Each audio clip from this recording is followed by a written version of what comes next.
Okay, we're back, and the next type of stain we're going to be talking about is a general stain, one that you don't know what caused it.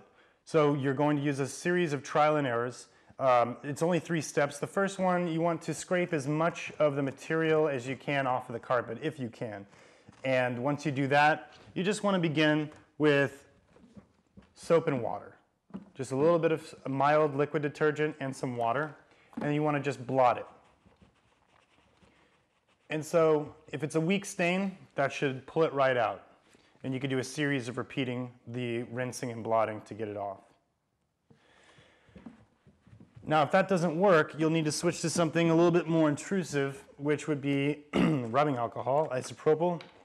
And you want to just blot rinse with rubbing alcohol, and you want to blot in one direction only. You want to keep the rubbing alcohol on just the tips of the fibers. The rubbing alcohol, if it seeps down into the latex binding of the carpet, it'll actually wind up dissolving it over time. And so your carpet will just fall out. And you don't want to do that. So you want to blot in one direction, keeping it as light as possible. And then you can do a series of water rinse blots and see if that pulls the stain down. If that doesn't work to pull the stain out, what I usually go to after that is use a 3% hydrogen peroxide solution. And you just want to soak the area, and you want to let it sit there for an hour.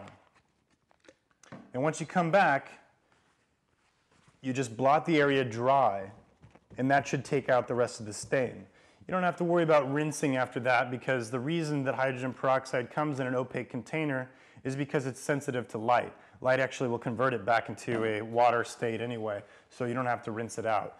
And that should remove the stain completely in a general sense when you don't know exactly what you're dealing with.